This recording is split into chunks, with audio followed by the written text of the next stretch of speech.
Hello, everyone. So happy to have you here. Um,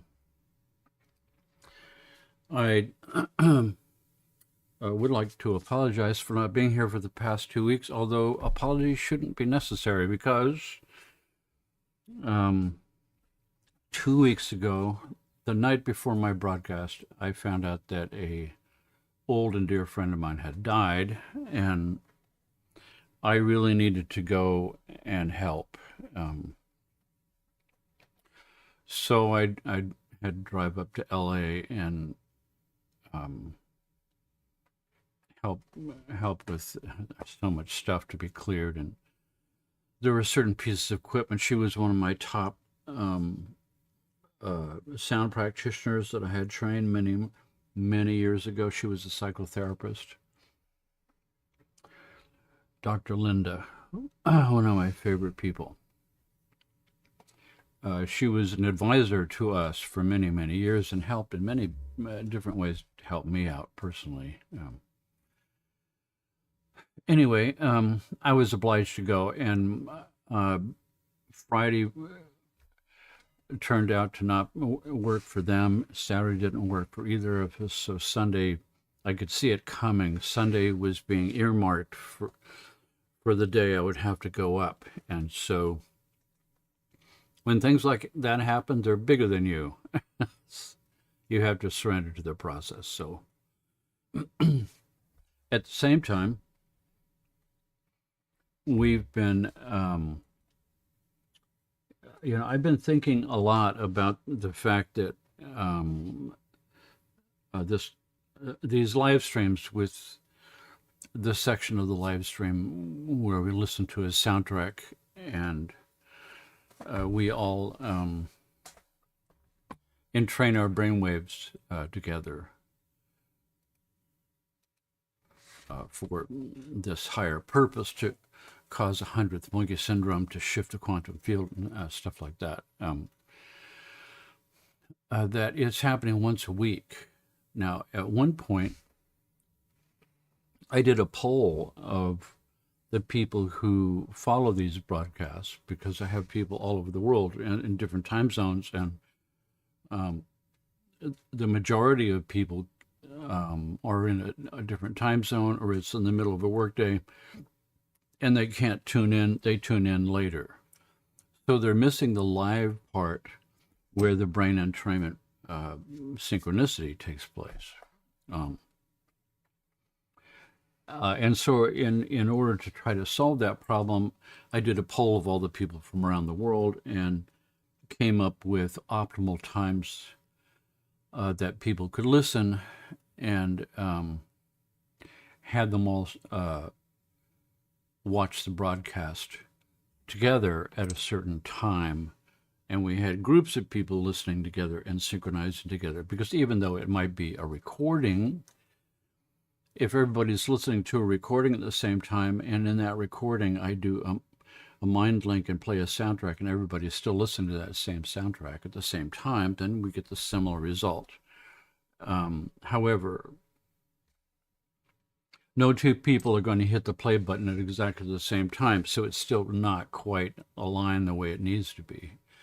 And so I came up with the concept of a mind link stream of music that's just going 24 hours a day.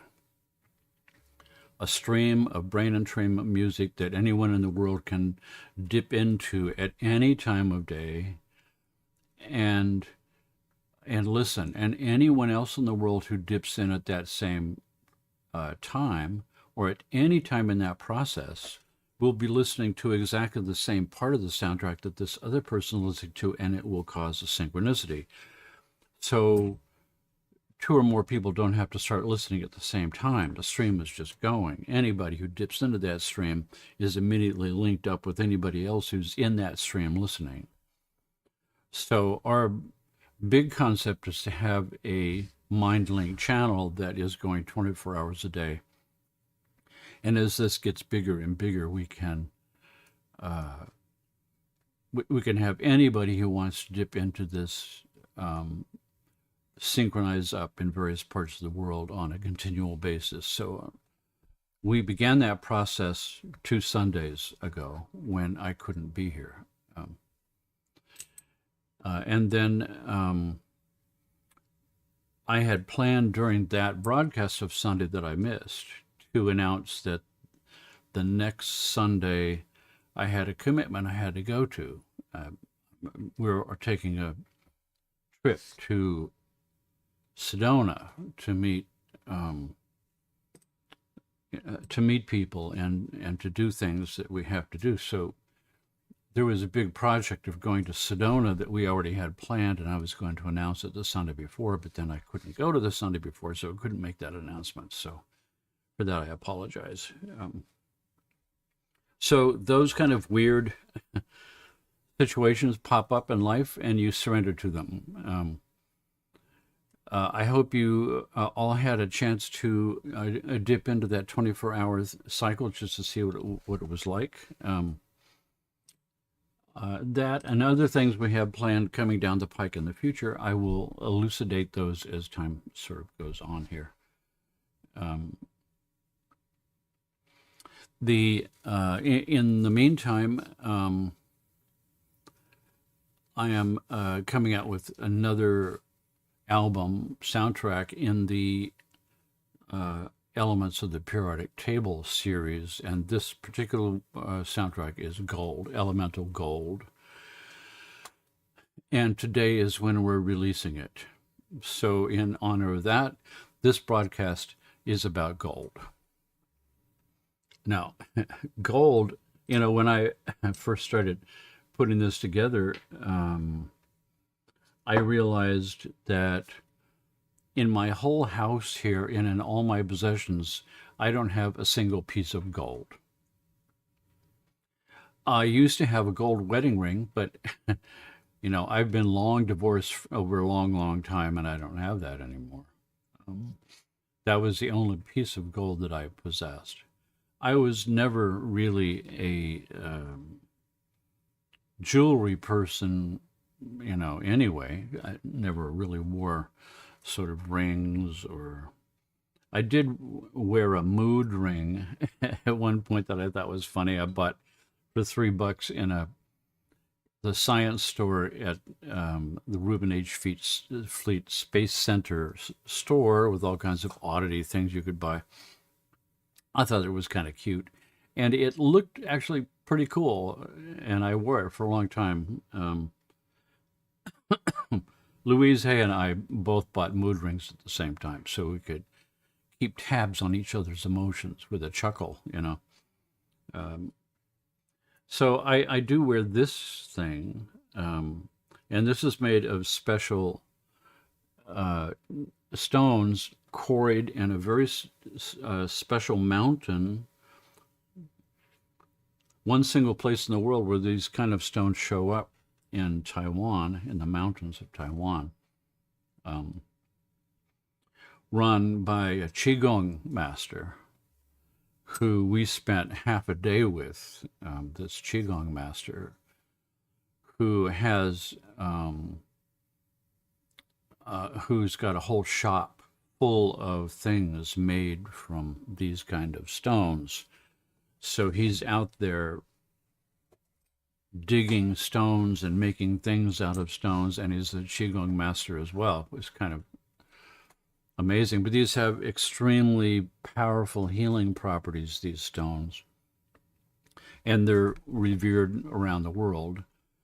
And people come from around the world to go up into the mountains to find this guy's place, to meet with him, to buy things from him, like these kind of things. He makes whole tables out of this stuff. But another one of the interesting stories of my life. But at one point, I did study Aikido with two different masters, one in New York State and one in Virginia. The one in Virginia and his wife were cartographers. This was back in, would have been in 1980.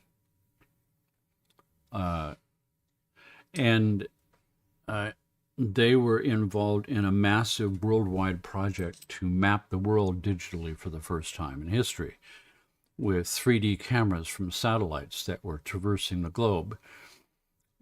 They were to map the entire world digitally, and that eventually became Google Maps that we know now.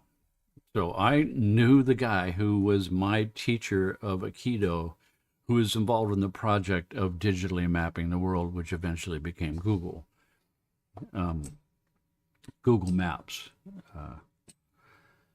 But in that process of studying that and studying Tai Chi and studying Qigong, there is this thing about the Qigong masters with healing with their hands. Training in Qigong and to master that subtle energy technique involves imagining that there's a golden light coming out of your palms, of your hands. This golden light that's coming from the inside of your body, this chi thing is turning into a golden light that you're extruding out of your hands and manipulating that field in people's bodies, interacting with their field, and increasing the chi in their body through this process. And chi is the living life force, so increasing that increases healing and enlightenment and a whole bunch of other things. But the idea that there's always a gold, and my personal experiences that I mentioned previously in a previous live stream, where the brain spa that I had in San Diego with that mirrored box that you sit in, with the lights that would flash at a brainwave speed, and you stare right here and you don't blink and don't move your eyes, and after you get past the first intention gate, and you need to blink, but you don't. You use your intention to not blink. You pass through that gate, and you see your aura pop out, and it's golden. And when you go through the second intention gate, it pops out so big that your face looks like it's made of molten gold, with your features kind of popping in and out. There's something about gold that we all deeply recognize. We all know it's the king of metals. I mean, the history of gold and the cosmic nature of gold, the origins of gold, and the metaphysical aspects of gold are deeply ingrained in all of humanity since the beginning of time. When we, when I was deciding to have a whole broadcast on gold, it tweaked me in sort of a way that a previous live stream sort of came to mind. And that was the one of the previous live streams from a few years ago, called Talisman of Power. So that might be a good one to go look it up. Talismans of Power, all about the fact that money drives the world, but it didn't always drive the world. In the past, it was barter. I'm a good hunter, and you make good sandals. I make crappy sandals, so I do a trade. I'll hunt and give you that, and you give me sandals, right? But now our deal is done. Unless I need another pair of sandals, we're not going to do business anymore. And you still need meat, So you're going to be trading your sandals to other people who have a skill of something else that you need, right? This person makes good doors, and you need a door. Or once you get to a second order of barter, it gets complicated, or a third order of barter, it gets really complicated. You need meat, but I don't need sandals. But this guy with the door, who makes doors, wants sandals, but you don't need a door because you already did a business with him. However, you connect him and the other guy together, where he trades a door for meat and trades the meat to you for sandals. it becomes very complicated. Pretty soon it became money. The point of the talisman of power was on one side of that coin is Caesar, on the other side of the coin is a talisman of power on a metaphysical realm. So our relationship to money is our relationship to the basic coin of the realm of energy of the universe, which is a metaphysical energy field that goes through the eye of the needle and pops out as a coin and money in exchange in this world. So there's a relationship to money in our lives and our energy fields. It doesn't mean that you can't be enlightened and be poor, but that poorness is on purpose. It's not that you couldn't make millions, it's that you choose that that's not necessary for what your purpose is at this time. Similarly to that is the basis of what the coins were made of gold. And that gold, before even coins, was traded as something that was super valuable. And we're here to find out why. Now, gold is number 79 on the periodic table. That's right over here as AU. AG is silver, copper, silver, gold. It's one of these things are different colors. These purple ones here are transition metals. And you can see in this line that comes down this way, the last one is a strange one. It's like an unknown chemical properties, Röntgen. But gold is here. And it's sort of, is here, AU. And it's sort of in the mix of all these, but it's the king of all metals. Something about its color, its consistency, its malleability. You can hammer this on an anvil until it's so flat that it becomes gold leaf.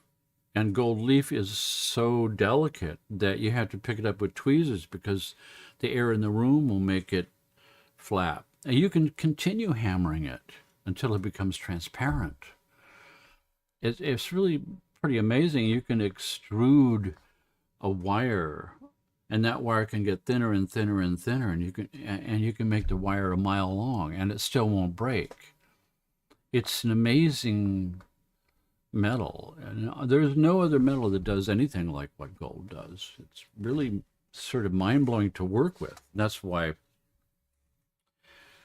tradesmiths, goldsmiths love working with gold, because it's the most delightful metal to work with. You can do so many things with it, and it just doesn't resist. It does anything you want it to do in the best possible way you've ever had a metal behave. Silver comes close to that, but you can't do the same things with silver you can with gold. Gold is also the highest degree of conductivity of any metal. Silver's next, and copper is after that. The wiring in your walls is copper. It does just fine. But if the wiring in your walls was gold, wow. More electricity with less heat, and your electricity bill would go down. But there's something magical about this stuff that's very hard to explain. And when you refine it, these ingots are like liquid gold or something. They're amazing looking. You take a look at that and you want to have it. You want to own that. You want that in your hand. You want to feel it. You can kind of imagine what its texture is right now if you touched it. And it's heavy. Lifting one of those ingots would be a tough business. You might make sure you don't hurt yourself.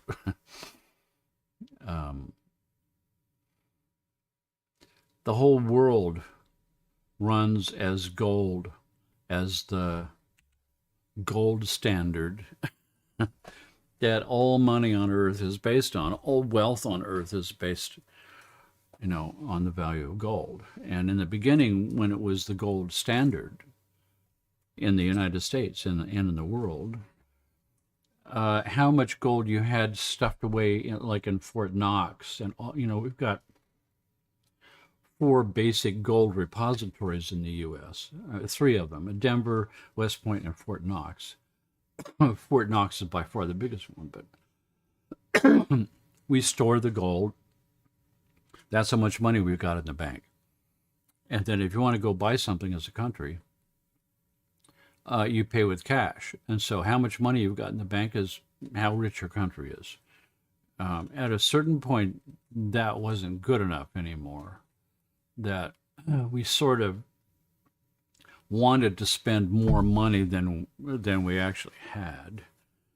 So that was the invention of the Federal Reserve, which was replacing paper money, the dollar bill, which was a gold certificate note, where I could take that dollar and turn it into a bank, and they'd give me gold in exchange for that. They took that off the market, changed the name of it to a Federal Reserve note, which means it's an IOU, that the money itself has no value whatsoever except what we give it.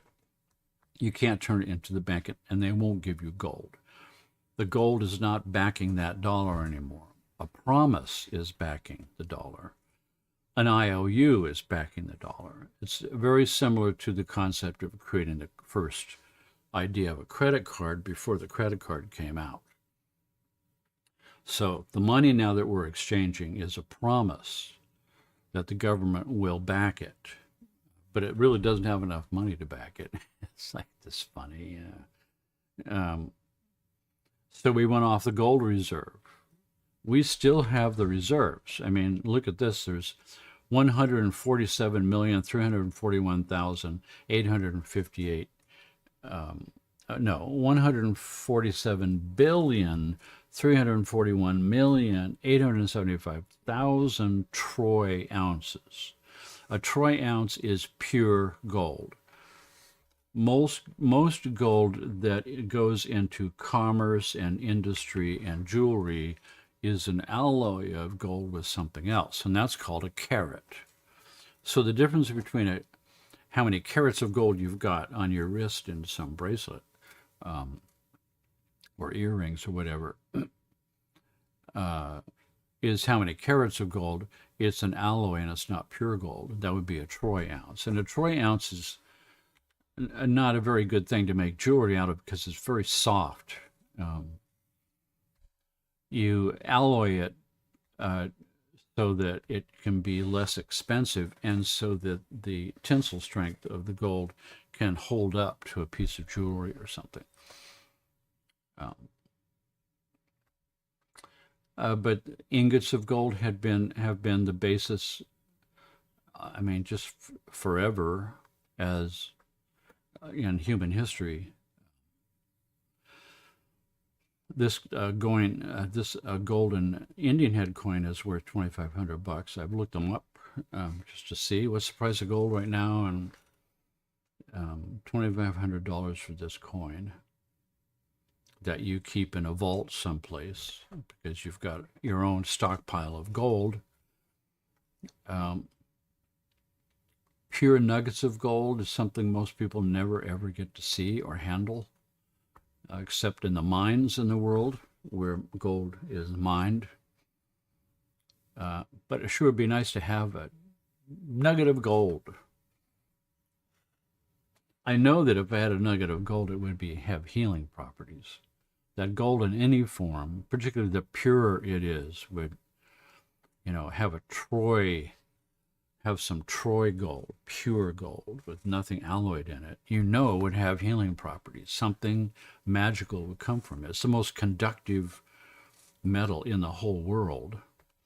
And your body is electromagnetic. So wearing pure gold on your body someplace would have to have some effect. Gold has been used throughout history as a grand healing thing, it's inert. It has no toxic properties.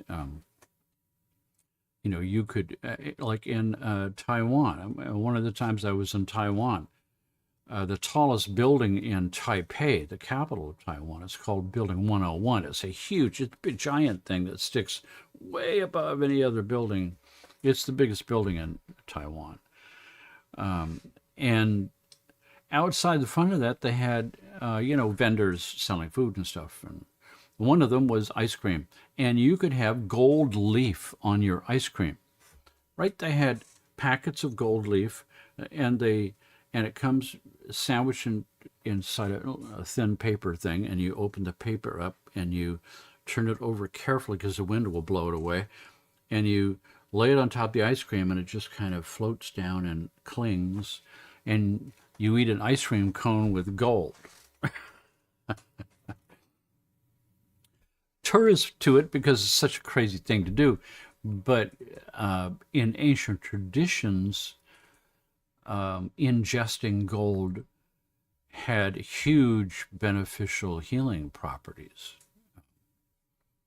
And as we'll see, it's not just, woo-woo characters from the past who do some mumbo jumbo and you eat gold and you're healed. It's modern science and modern medicine who've used gold and discovered its properties. We'll sort of get into that.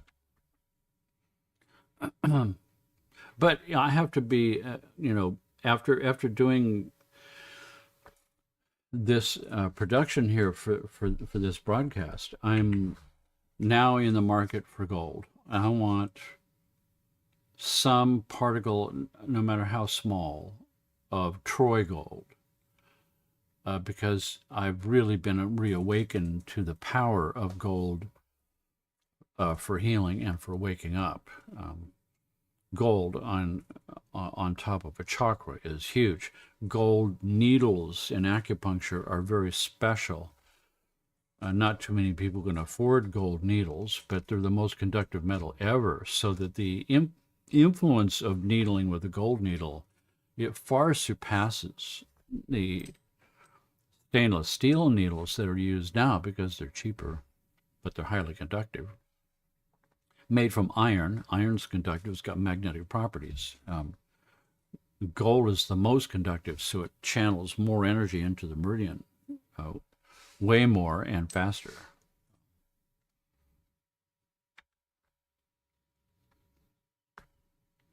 Gold mines are spread around the world. There's more than just these, but these are the major production gold mines in the world. The U.S. is number one in Nevada. This one over here in sort of an exotic area, Kazakhstan or something like that. Darn, I had it written down and I don't see it with me, but it's not Russia. It's one of those crazy countries that has a crazy name like Kazakhstan and all other ones like that in a region that used to be Russia but aren't anymore. So there are these various places that you wouldn't expect. Well, look at this. Australia's got two different mines, but this one out here in the Maldives is like these you wouldn't expect. Africa is what we all hear about, but it's like number 6. Canada has got a huge gold mine thing. They drill down into the earth 3 kilometers, almost 4 kilometers. It's huge. It's like deep, deep, deep, deep, deep, deep. And they have huge earth movers down there, and they dynamite and scrape up all the rocks, and it goes in a chute that shoots back up to the top, and they put it through a big smelting furnace and melt it out and make ingots out of it. Continual 24-hour day processes in these mines pulling gold. The surface mines are how most of the world mines golds. It's massive. Like if you look down here, These are trucks, and these trucks are massive trucks, gigantic trucks. You may have seen some of these trucks. They're so big you can't even believe they're for real. And look how small they are here. But the ones like I talked about that are deep, deep, deep down inside the earth, where the veins are, um, like the one in Canada. I watched a little movie about a tour of the Canadian mine. Oh, really something to behold. And when it comes back out, it's poured into ingots. The ingots sort of look like these things, and like the previous ones we've seen. It's all very tightly measured, to the microgram, made into jewelry and made into, components in computers and transistors and anything that require hyperconductivity in the high-tech realm. Gold is always a part of that because it's the highest conductivity of any metal. So, and because it can be so thin, you can have a whole industry using gold and not deplete your stores in a massive way. But I mean, the jewelry thing has been going on since the beginning of human history. I mean, look at this. The Egyptians, look at this stuff. Solid gold. They already were doing smelting with gold and alloys with gold all the way back then. The funerary head mask for, Tutankhamun, that's Troy gold, solid gold headpiece. That was, what was it, 400 ounces of gold. That's millions of dollars in this headpiece for the pharaoh. And that wasn't the only piece of gold there. The whole place was filled with gold.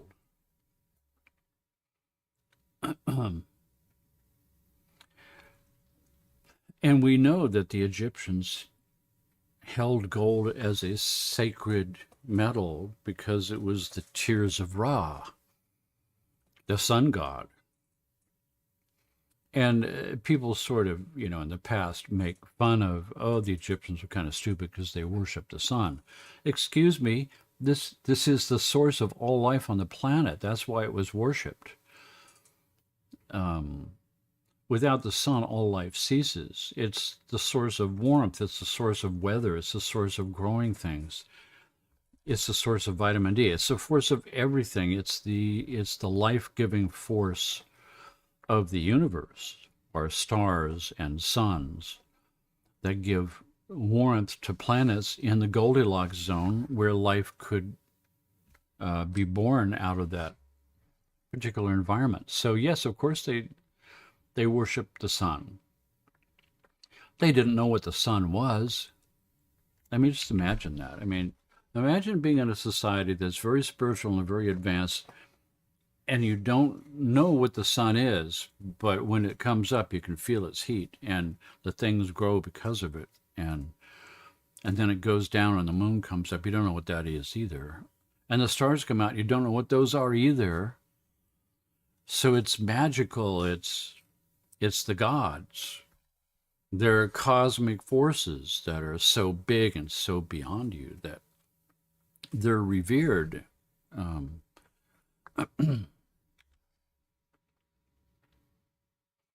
Just the fact that we find out that the sun is, predominantly hydrogen and helium in a fusion explosion in the vacuum of space, shouldn't denigrate our reverence for it. It tends to get poo-pooed when science comes along and says, oh, I know what that is. Oh, that's just hydrogen gas exploding. Excuse me, what? Really? It's still mind-boggling. And where did it flipping come from? And where did gold come from? It's like, um, it's profound, it's deep, it's spiritual, it's cosmic, and it's our sun, which is a medium-sized yellow star in the grand scheme of things. No big deal. Right smack dab in the middle of the bell curve. But worshiping the giver of all life and the giver of heat, which is a gold color, and the gold metal in your hands is the most malleable and the most conductive and the easiest to work with, and never degrades. It never forms a patina. It's always polished and looks good. It's like magical. The great eye in the sky that sees all. And all things that it sees, it creates them in the seeing. Sounds like quantum physics to me. Reality doesn't exist until consciousness arrives on the scene to witness. From the Egyptians, the sun was the great eye in the sky. Ra, the god of the sun god, Ra, with the sun.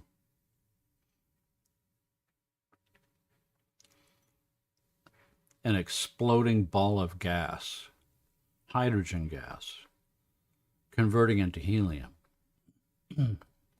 with a force of heat and explosion that is beyond sort of imagining. We can quote numbers to you, but they don't have much meaning in our human sphere of things. I mean, what's 10,000 degrees centigrade at the surface of the sun even mean? All we know is that you can't look at it directly. It hurts your eyes. You can't actually see it unless you put tons and tons of filters, special filters in front of your eyes to darken its brilliance. But back in the ancient times, you couldn't look at it. It was too bright. It was too mind-blowing. And if you tried, you'd go blind. Those are all the kind of things you would expect from you looking directly in the face of God. Then no, you don't do that.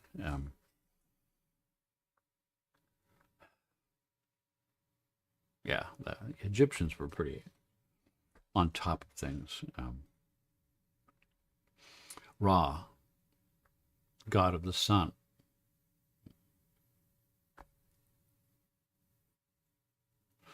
So, you know, the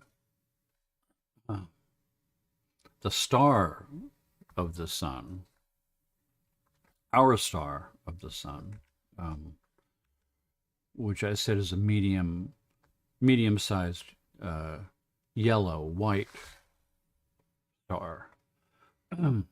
We know more about the sun than we've ever known in history because we sent a solar probe there in the last few years that got very close and took the most detailed pictures of the sun that have ever been seen. You know, the fact that there's these huge magnetic influences, you know, these swirling storms that go on, or magnetic storms, and these huge kind of solar flares that lift out. I mean, the Earth is just a little tiny circle here. These things are immense beyond belief. The explosive force of the sun strips, you know, all the atoms into the component parts, and it's just, you know, electron field. It's free protons, neutrons, and electrons floating in a what's called a plasma, the fourth state matter. And the plasma wave coming off the sun is so powerful, it has so much force that when it strikes the planets in our solar system, like the Earth, it blows the magnetic envelope and the ionosphere back like a comet tail. has a wake. The leading edge of that interaction of the solar wind, which is a plasma striking the ionosphere, causes the ions to vibrate. And they vibrate exactly in the range of human hearing, 20 to 20,000 hertz. Space sounds. That's where I got the space sounds, from the Voyager 1 and 2 program exploring this weird phenomenon of the solar wind interacting with each of the planet's ionospheres, making the ions vibrate exactly within the range of human hearing, which is double weird because space is a vacuum and you can't hear there because there's no medium to transmit the sound waves. So what the heck does it mean that these vibrating ions are in the range of human hearing? Let's go record them. And what do they sound like? They sound like crickets and dolphins and whales and people singing and Tibetan bowls and monks chanting, "Holy moly." Say what? And they have a deep effect on the subconscious mind. It's right on the edge of recognition. You're going, that sounds like angels singing, and this is from space. This can't be right. There's recordings from the sun. It sounds like a giant gong.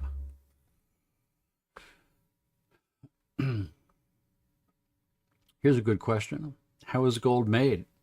The mysterious cosmic origins of heavy metals. We have long struggled to figure out where heavy metals like gold come from. Now we have seen them being forged in neutron star collisions, and fresh clues suggest a role for the universe's first stars. So just sort of high school physics in cosmology.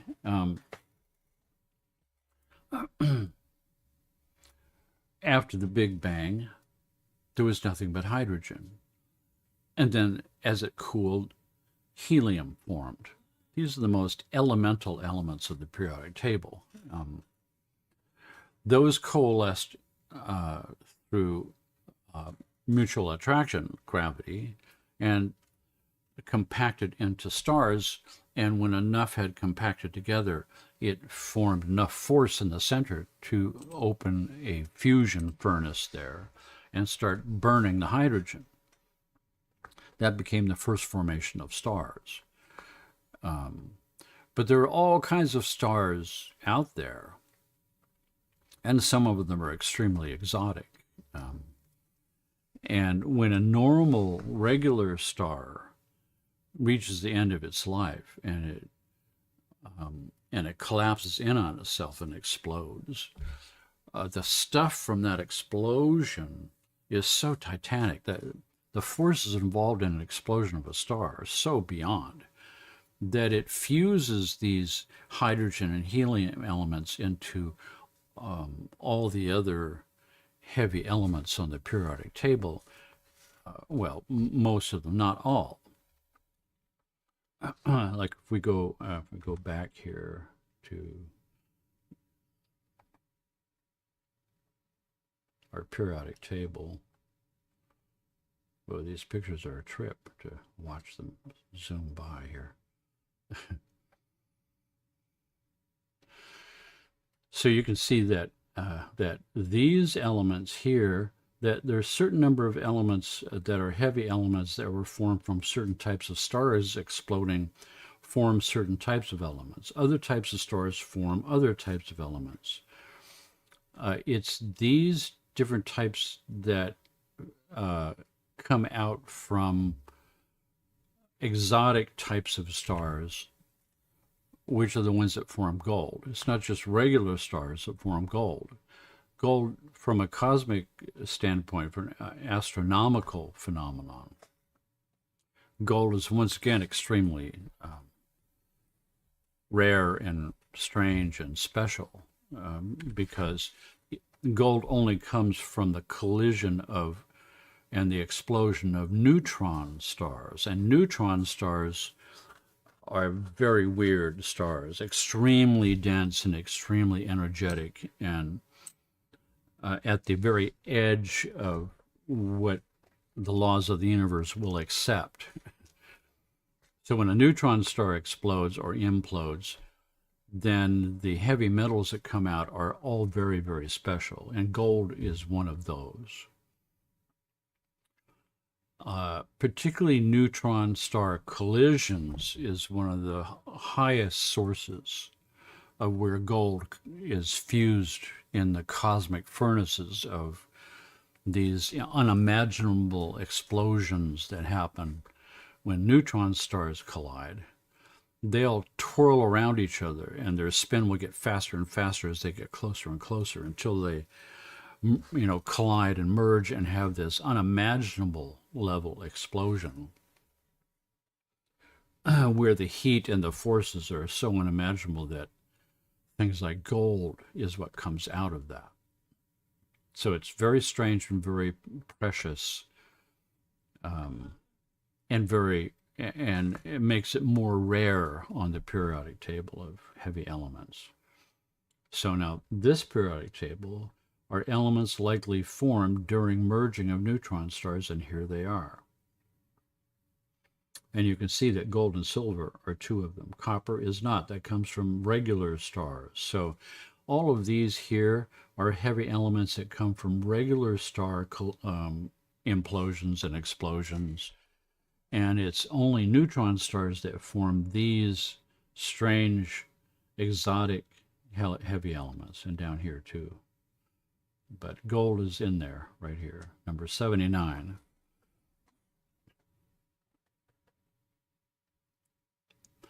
So that gold and all these other heavy elements are now spewed out into space, and they're traveling at unimaginable speeds. But even at the unimaginable speeds that result from a neutron star collision and explosion, which is the biggest that there is, except for the ones that create a black hole. The universe is a really big place, so these things can be going for eons and eons and hundreds of millions of years, traveling at unimaginable speed, where they finally interact with, say, a proto solar system being formed around its own star. And as the particles and the dust and the things collide together and stick together, and attraction of gravity forces them to form protoplanets, and there's tons of collisions and asteroids crashing into these planets, and this very difficult period of time of the formation of a galaxy and the formation of a planet, which is a giant molten ball of liquid rock, super high temperatures, being bombarded all the time with pieces and particles. That's the protoplanet as it's being formed. And some of this stuff that's out here that's crashing into here are these particles, these chunks that came from the massive explosion of these neutron stars colliding together. And then other heavy elements on the periodic table are the ones from regular stars exploding, and all of that stuff is out there flying through space and striking our planet, which is filling up with these heavy elements, but they're being melted as they drop in here. Eventually, that process is mostly over. Most of the chunks that are flying around have collided with something, and there's not a lot left. And the planet has the ability to start to cool down because they're not being struck all the time with these massive collisions. And a crust begins to form on the outside. And, the Earth's crust is miles thick. Down below is these layers and layers where the magma is, and that's where all the heavy elements and the gold is. Most of the heavy elements in the gold that we use today, that all of our industry and our civilization is based on, is buried deep, deep down in the Earth's core, underneath the mantle, underneath the crust, where it would be impossible to get to. You couldn't dig a hole deep enough with our equipment because it's too far and it gets too hot the deeper you go. You wouldn't be able to mine that stuff. It's too deep. So how did we end up with it? How did we get it? That's the next question. And that was this period of time. Once the Earth had reached its pretty stable configuration, there was a massive collision with something, a very large planetoid, or a massive chunk of a planet collided with the Earth. Now, way back, I talked about Gurdjieff and these secrets he brought back from these, secret societies, esoteric schools that had their own picture of their own tales that passed down. And those tales told the story of a rogue, large planet entering into our solar system from space, from some other collision someplace that had been going, millions of years traveling, comes into our solar system and collides with one of our planets and completely destroys that planet into giant chunks. And that is now the asteroid belt between, I think, Mars and Jupiter. So the asteroid belt is the remains of the collision of this massive planet striking a planet, and the two of them both blew up into pieces. And one of the large pieces collided with the Earth. Other ones collided with other things, other planets in the solar system, like where the red storm is on Jupiter. And there's a blue storm that looks like that on Uranus. But this collision was almost dead on, a slightly glancing blow that went almost to the core of the Earth. The result was that all of this material from deep inside the Earth that spewed out, and then some of it coalesced together in orbit around the Earth and eventually became our moon. And the rest that didn't go that far out into space settled back down on the Earth's surface. And that's how we got the heavy metals and the gold and the silver and all the rest of it on the surface of the planet. That if this collision hadn't happened, then we would not really be able to be alive.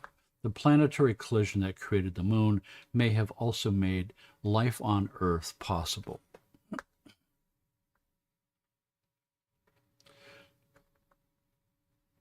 Most of Earth's essential elements, including carbon, nitrogen, make up our bodies, may well have originated from another planet and arrived in a most violent and dramatic fashion. And underneath that are the heavier elements like gold that were all brought to the surface, where we could then build a civilization based on using them.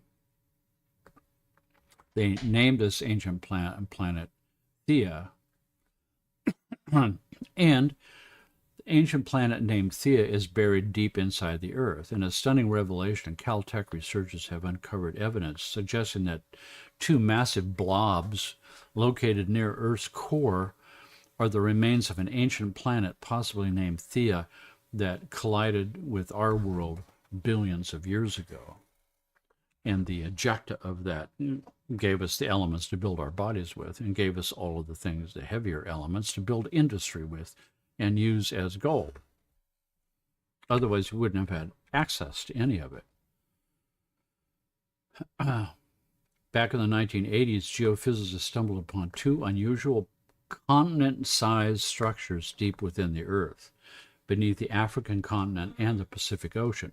Each of these structures, twice the size of the moon, each of them is twice the size of the moon, showcased different elemental properties than their surrounding mantle. Their properties were different than the surrounding mantle. They were named large low velocity provinces, or LLVPs, due to the slowed seismic waves that passed through them, a result of their unusually high iron content. That means that when you have an earthquake, it's like a sonogram. You can see what's inside the earth. And they saw these two huge continent-sized blobs bigger than the moon and wondered, what the hell is that, you know? So here you can see these two giant blobs. So here's the outer surface of Earth. Here's its core, and here are these giant blobs here.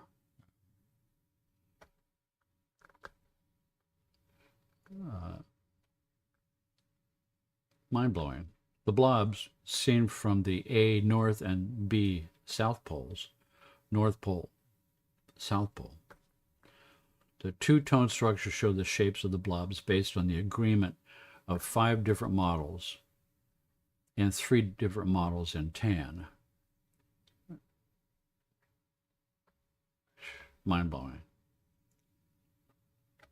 But these blobs are the remains of the planet that hit the Earth, and the blobs of equal size that were ejected out of the Earth spread all of the deep level heavy elements that we'd normally never have been able to get to out onto the surface of the planet, and most likely is the mechanism for how life began here and how we now have access to all these exotic heavy elements that we build our civilization based on.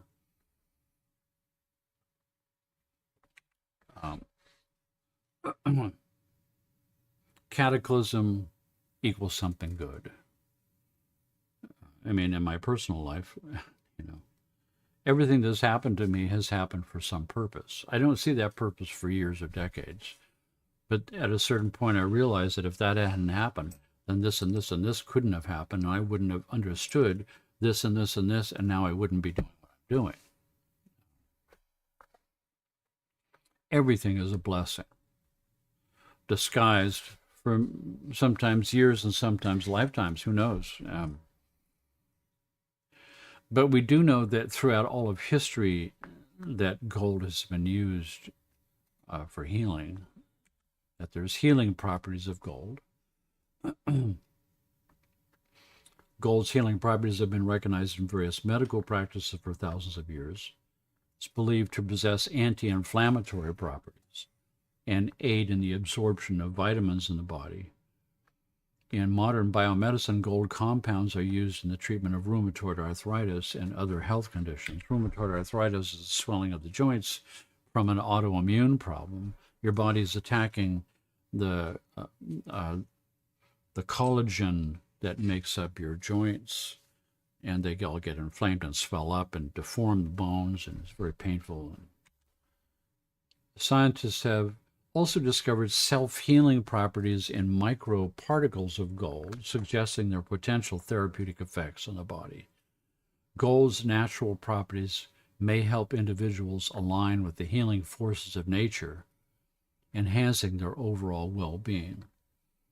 From enhancing mental faculties to improving digestion, circulation, and breathing, gold has been associated with a wide range of health benefits. I mean, here we are at UW Medicine, Orthopedic Surgery, and Sports Medicine. Gold treatments. Gold treatment includes different forms of gold salts used to treat arthritis. Gold is an effective medicine for controlling some types of arthritis and related diseases. And some people, it helps relieve joint pain, stiffness, reduce swelling, reduce bone damage, reduce the chance of joint deformity and disability. Gold injections. Gold nanoparticles, a critical review of therapeutic applications. So gold nanoparticles are something that's injected, and now it's in your whole body. And a general healing effect is coming from. This is modern medicine we're talking about here. This isn't the Egyptians who are making, you know, gold leaf infusions in water that you drank. Very similar stuff.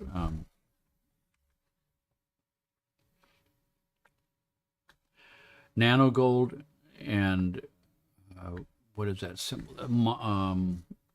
Micron gold inhibit autoimmune inflammation. So it's for sure that we have an autoimmune inflammation reduction with certain types and infusions of different types of gold.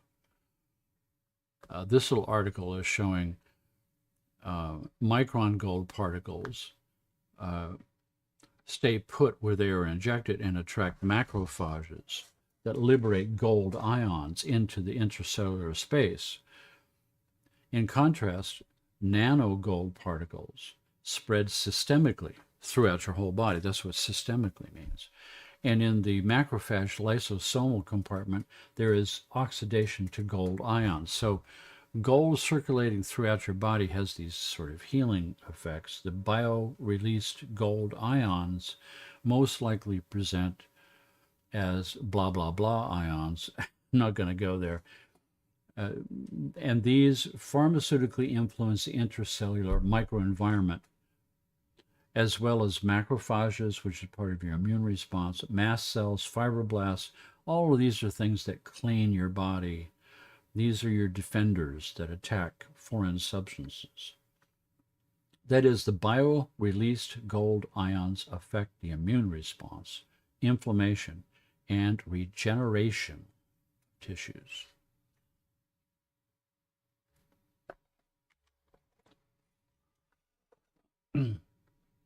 We also know that there's a metaphysical part of gold. As I said before, the study of Qigong, where you're learning to gain control of these forces that in acupuncture is called Qi. It's a life force of energy. It's electromagnetic. It's got an electromagnetic counterpart that you can measure with the skin resistance meter. So you can measure acupuncture points to see if they're conductive or not. If they're conductive, the body's trying to draw energy from the field into my internal field and equalize the energies and bring them up to do some healing with. So that's what the needle is all about. The needle is like you stick the needle down through the insulation layer into the conductive layer, into a channel of a meridian, and it's acting like an antenna to draw energy from the field out here into the inner field in here and top it up. You're giving the body assistance with an external energy source pumped into its meridians to have more juice to heal with, so to speak. And in Qigong, you're taught to imagine this golden sort of light. Actually, the real definition is more like a plasma. It's a sort of like a fluid, but it's subtle. So there's this golden kind of something that you're learning to manipulate and to project. And when Qigong masters do a healing over somebody, they put their hands close to them and their hands vibrate. Their hands aren't still, they're vibrating. So there's a vibration in this field, and they're synchronizing this vibration, and somehow it's penetrating the body and communicating. But the color gold is always associated with that, is imagining gold fluid in your body when you're doing a visualization work to heal you. It's projecting golden subtle energy fields. It's learning how to feel this field and meld with this field and control this field for healing. Qigong masters, in the many trainings that I've seen, all talk about this golden field that you're manipulating and projecting for healing.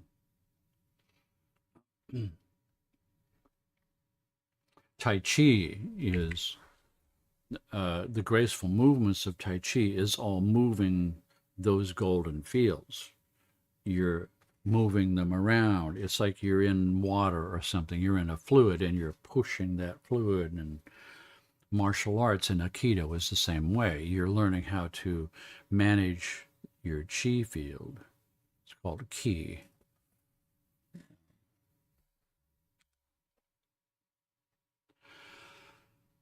And when I was at California Institute for Human Science, I was on the faculty there. Now, I've told this story a bit before because the project that I was doing at CIHS, California Institute of Human Science, it's also was a research institute for researching the unresearchable with scientific means. That means as a faculty member, I had many students that were very excited in the stuff that we were teaching and very excited in pursuing many of the things that I was up to as their own, research project that they had to write a paper on or do some research project on. And one of the projects that I was doing was translating the color spectra of each element of the periodic table.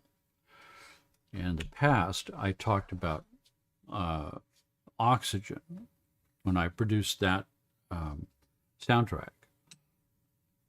And sort of the mind-blowing experience we had with that. We did a number of them. One was iron, oxygen, copper, gold, helium. And so the gold spectra, so each element of the periodic table has these very precise angstrom frequency, perfect color lines at different brightnesses that form a fingerprint for that element. I can't remember how many color lines gold has. Oxygen had 250. But when you look these color lines up, the angstrom frequency of that color is accurate to 10 decimal points. And the brightness is calibrated to 10 decimal points. And we took that information and did the mathematical conversion necessary to convert light and sound so that they're apples and apples and not apples and oranges. And then we could drop each of these color frequencies down 43 octaves and generate a sound wave and maintain the 10-point accuracy. And then we did the same thing with the brightness. Brightness is linear, loudness is logarithmic. You've got to make another mathematical conversion.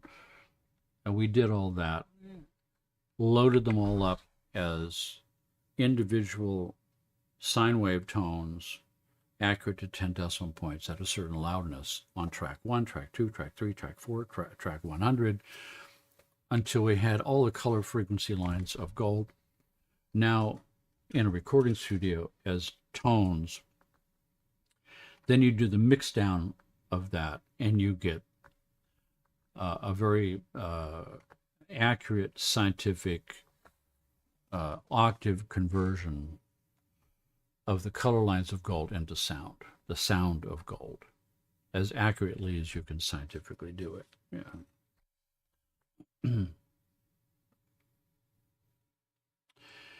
And this is what it looks like. This is elemental gold in the recording studio as a sound. And, while we're at that, and then you can do a spectral analysis of it and a phase analysis and a bunch of other things, which I was planning on sort of doing. So let's see if I can accomplish that. I'm going to shift to my main page here, and I'm going to pop up my recording studio software.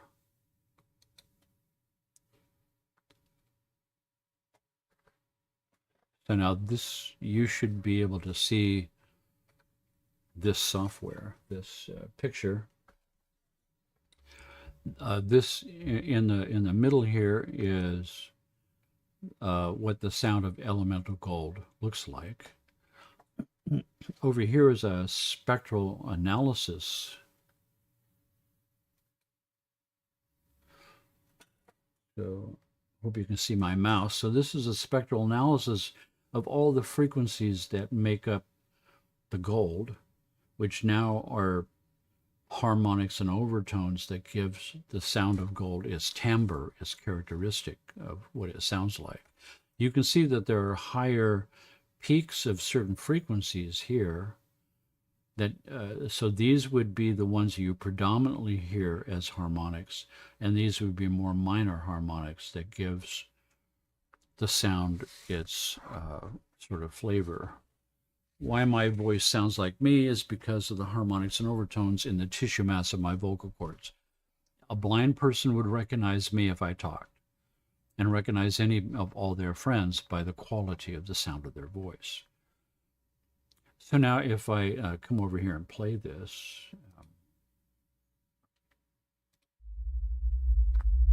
you should be able to hear it with your headphones.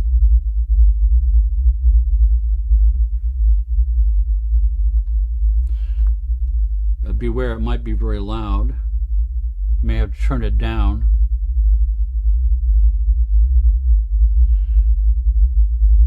But you can see the harmonics and overtones are moving.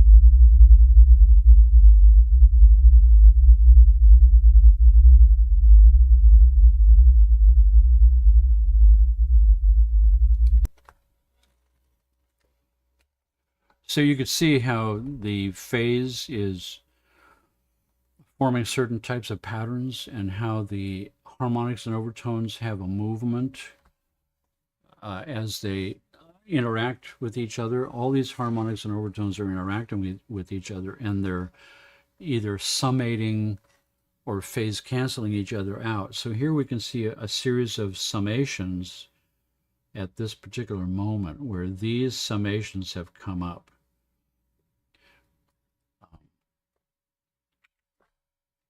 Whoops. The overall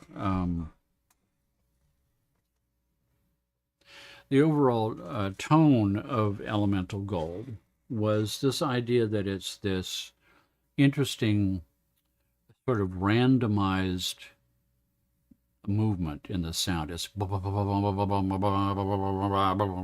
not a steady tone like elemental oxygen.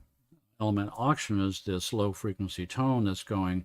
Within it, you hear this modulation that sounds like a heartbeat. Foom, foom, foom, foom, foom, foom, inside this master sound. But gold is this this random kind of thing.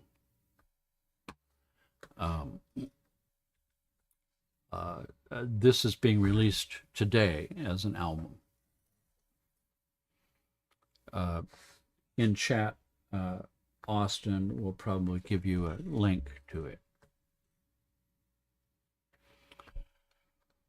Now, with that as a background, because CIHS was a research institute basically for hire, as well as doing their own projects, they were hired by various companies who produced different types of holistic devices, and they wanted CIHS to put these devices to the test and tell them and prove to them that they were actually doing what they said they would do. And one of the companies that approached them was this company, a company that made something called the Qigong machine. And the Qigong machine had this sort of transducer here, a sound transducer with a handle that plugged into this sound generator device. And when you turn that thing on, you put that thing on your chest, you would get this sound that came out, which was a measurement of Qigong master's hands vibrating. So as I said before, you imagine this golden fluid coming out of your hands, this energy coming out of your hands, and then you manipulate that energy and you put it into a person's body, and your hands vibrate. And so they took measurements of Qigong master's hands vibrating and reproduced it as the sounds that came out of this transducer. And the idea was to put the transducer on your chest for 20 minutes. And their claim was that it increased the qi in all your meridians, which is raising up the healing forces in your body for healing.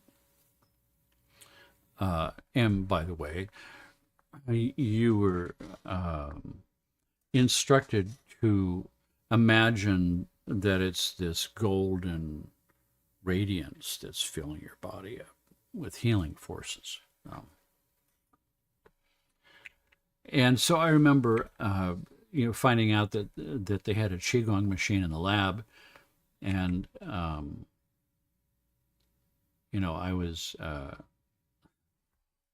me and my students were going, "Well, they got a Qigong machine next door. Have you ever tried it?" I said, "No, I've heard about it. It'd be cool. I'd like to try it." Well, everybody in the lab went to lunch, so we went sneaking over and stole that machine and brought it back to my lab, my office, and took my sound table and turned it upside down on the floor to reveal the sounding board. And we taped that machine to the sounding board and taped 3D microphones to the sounding board. And we fired that thing up, and I recorded it as a digital file.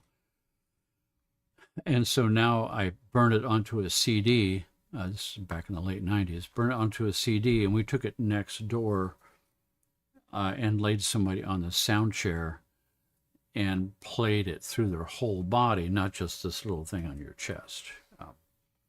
Now, how CIHS was measuring them was a device that they had created called the AMI machine, the Acupuncture Meridian Identification Device. And I got trained and certified in this device because it was fascinating to me that you would put these pads, actually you put these micro pads. You see this thing that's right here? These are all silver foil square pads. There's a whole bunch of them on this. You'd pull a single pad off and you would stick it onto a little point on your finger called the well point. And every meridian has a well point. It's the end point of the meridians. All the meridians ends on the tips of the fingers and the tips of the toes.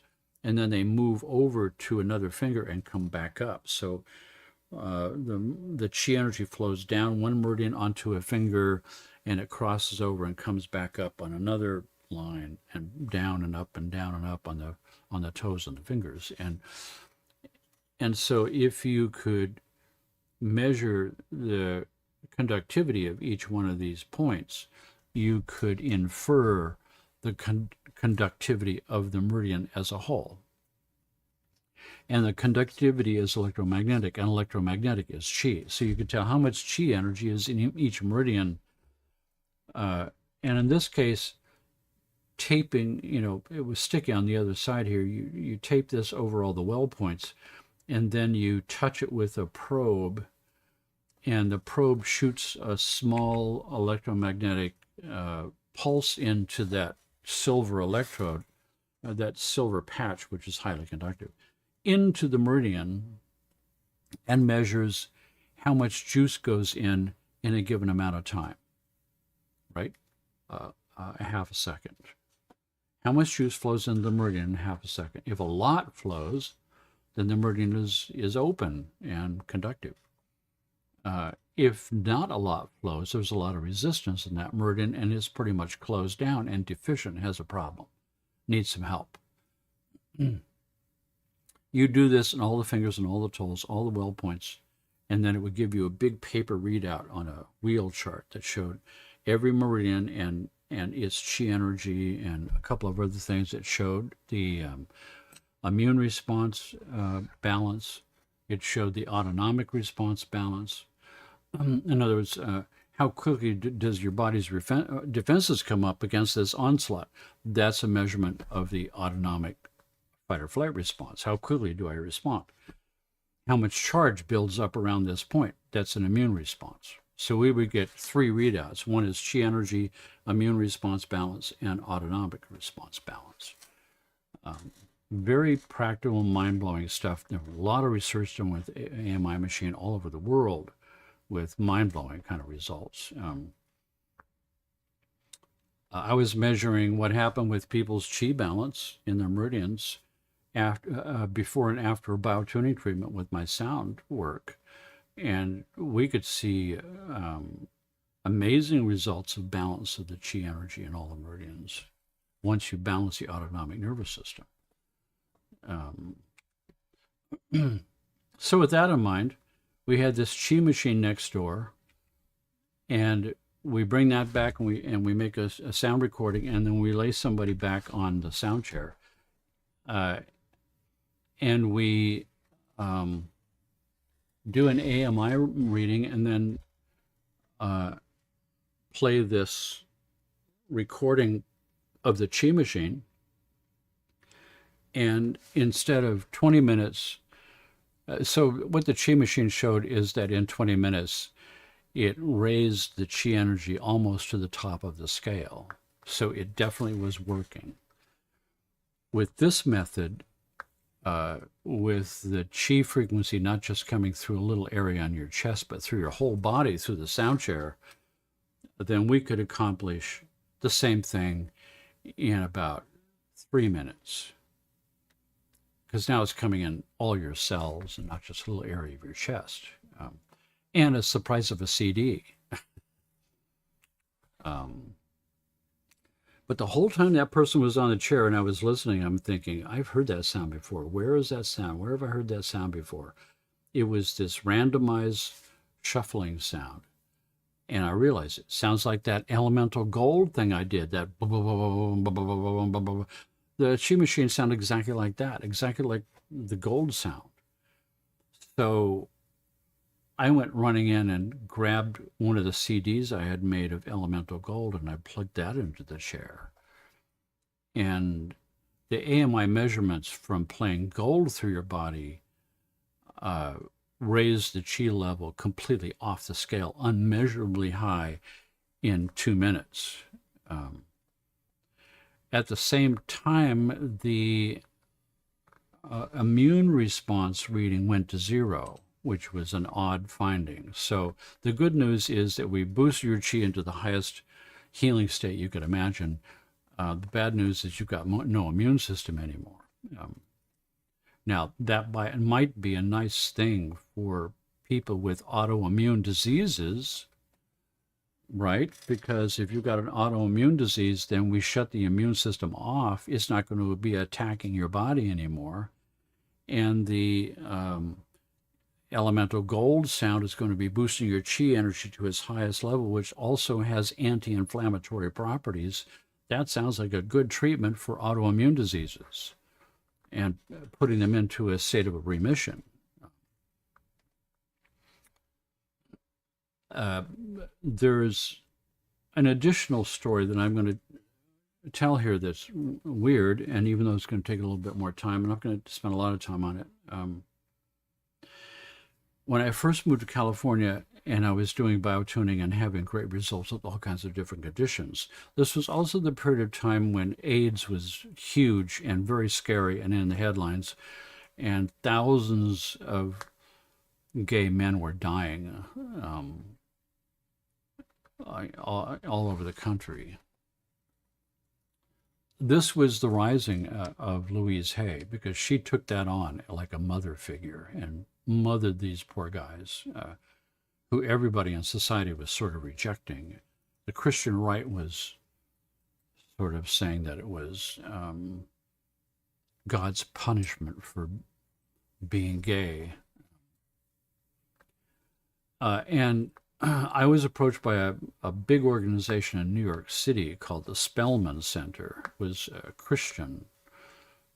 It was a Catholic Christian organization that was trying to help. So there you have the good side and the bad side of Christianity. The real Christians would be the ones who, I don't care who you are, you need help, we're here to help. That's supposedly the Christian attitude. They reached out to me and they wanted to know if my biotuning sound work could somehow help. So they sent me a number of volunteers, of AIDS patient volunteers in San Diego. And I insisted on what's called a viral load, where they do a blood test to see how much of the AIDS virus is in your blood right now, how active is it.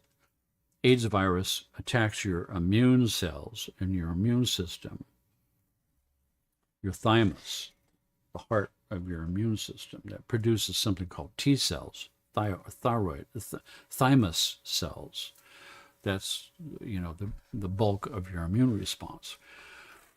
The AIDS virus would land on those cells, commandeer those cells, inject an RNA strand, wrap around your DNA, and commandeer the cell to manufacture AIDS virus instead of immune factors for you. And so when your body tries to mount an immune response to the AIDS virus, all it does is spew out more AIDS virus. Very insidious, horrible disease.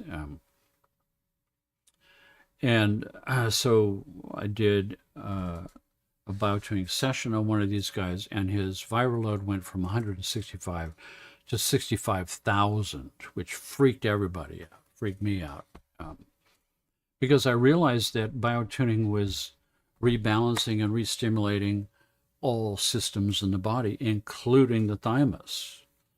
But the AIDS virus has made itself invisible. That's why it's so insidious. So the body that I'm waking up, the internal physician program that's waking up and seeing that this is weakened, is stimulating it and just spewing out more AIDS virus. So I realized I can't do treatments with this. I can't do biotuning with AIDS patients because I can't separate out just the immune system to not respond to the biotuning frequencies coming through the sound table. But now all of a sudden, kabang, the AMI machine is showing me that the sound of elemental gold is not only boosting the chi energy to its highest possible range off the range so high, but it's also turning off the immune system, exactly what I needed back in 1988, abandoned for almost 17 years. I realized I had the key to being able to shut off the immune system and boost the chi energy for keeping the viral load down and normalizing the system without having the viral load go up. And as time went on, I had like one patient whose father came to me. He was going to drive up to Portland to pick up his son who was dying and couldn't work anymore and bring him back home to die.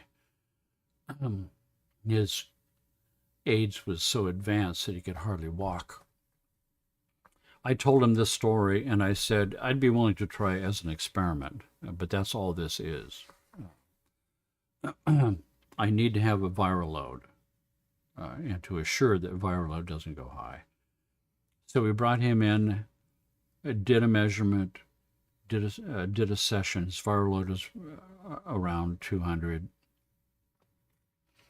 It was on all these medications.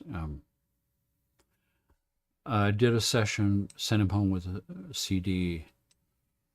He got a viral load 2 days later, and it was up 60,000 again. So it's like, oh, damn, it didn't work. That was a good idea, but it didn't work.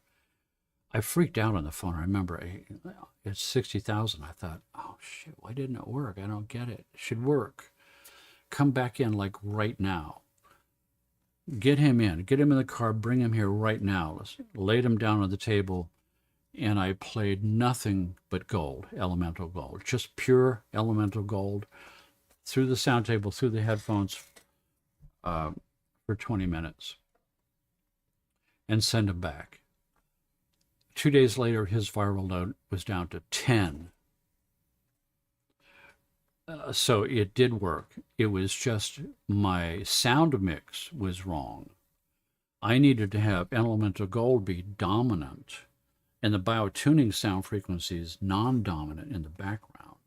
That gold is doing the heavy lifting, and biotuning is way in the background, holding things in balance, not the other way around, which is how I. So by adjusting those volume levels, we got his chi energy off the scale. His viral load went to zero. He was at 5% kidney function and on dialysis, and he was able to go off dialysis. Kidney function came completely back. Viral load went to zero. He was officially pronounced in remission. All of his strength came back, and in 2 months, he moved back to Portland and got his job again. And we're all just sitting around going, this is like Egyptian alchemy or something, but it's for real. And who am I supposed to tell this to without being dragged away? For me, that's my experience of the power of the sound of gold. Its healing powers are unimaginable. And later on, I started to think about the physiology involved, that all of my five senses are geared for my survival. So I'm watching the environment with all my senses. And what I'm looking for is anything that changes, anything that's odd, that shifts, which would show something else that's alive that could be a predator, right? So if I see something a little wiggle over here in my peripheral vision, then I'm wondering if that's something. I hear a little something, I see a little something, I feel a little vibration, I smell something. I have to immediately check that out to see it raises my vigilance. So if I've got a randomized pattern that's constantly changing, every new instant of that constant changing is me looking around, because I don't have a stable field anymore. The field is constantly in motion and constantly, there's no pattern that's repetitive that I can pick out. It's all random. That is the way of raising your body's vigilance and its chi to its highest possible state. And gold has proven itself to be the absolute king of raising chi energy by giving you this organic, randomized field of energy that's associated with gold, which is associated with the field coming out in Qigong. It all seemed to tie together there for me. So I had a level of respect for gold from that point on that I never had before, and a respect for every element of the periodic table has got its place in healing and waking up. And I mean, in the metaphysical realm, the crown chakra opening is always a golden halo, a whole golden glow coming out of the top of your head. This is in every culture on the planet. The enlightened ones always had the golden halo, the golden glow, coming forth from the pineal gland, from the crown chakra. The halos in the Christian tradition, there was always a halo, a golden halo around Christ's head. His crown is wide open. The concept of the halo is there in every culture. This idea that something is opened and that chi energy is a giant stream flowing and exchanging with the universe. That enlightenment is associated with the glow, the field of the sacred names, the sanctum sanctorum.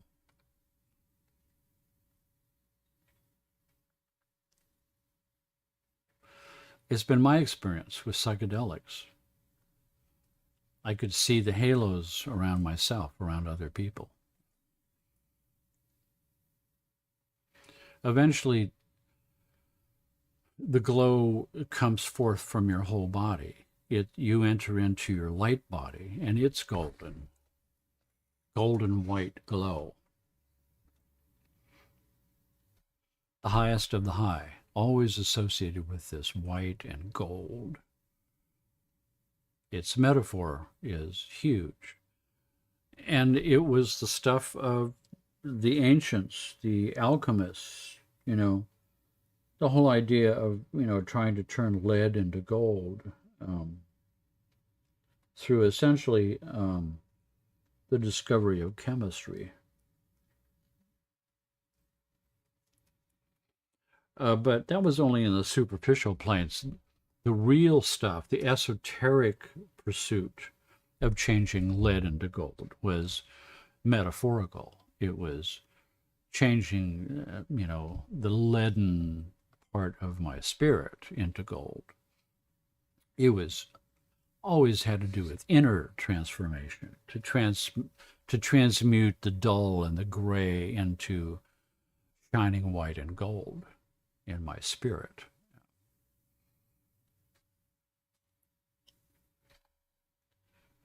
So the real, back to the talisman of power, where gold on the one hand is the coin of the realm of the whole world.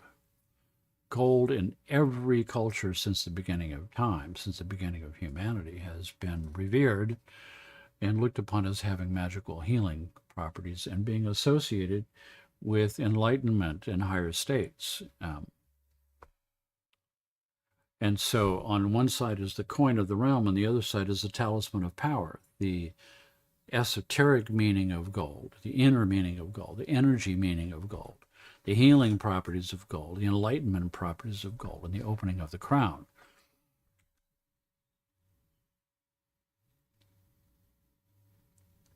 Reaching the source. And with that, we have our headphones, because that's what we're going today. Opening the crown in a high state of meditation. So as a useful visualization is of visualizing this as you.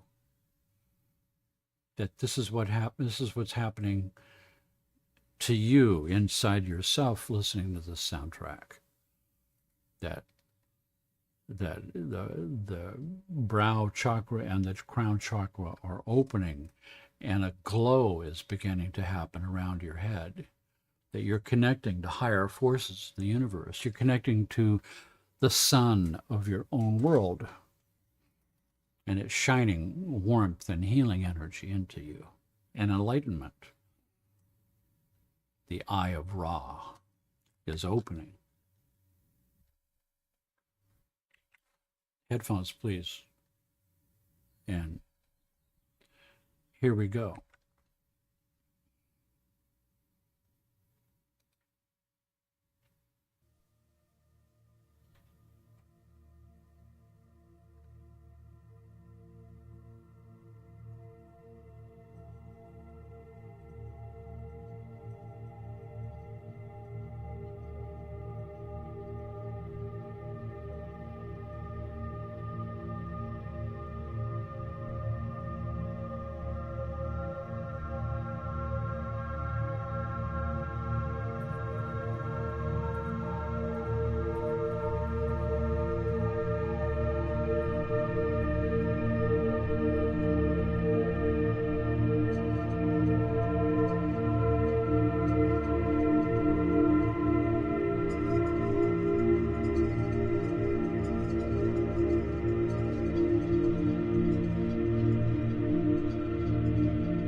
Thank you all for being here with me. Check out the 24-hour channel that we have up.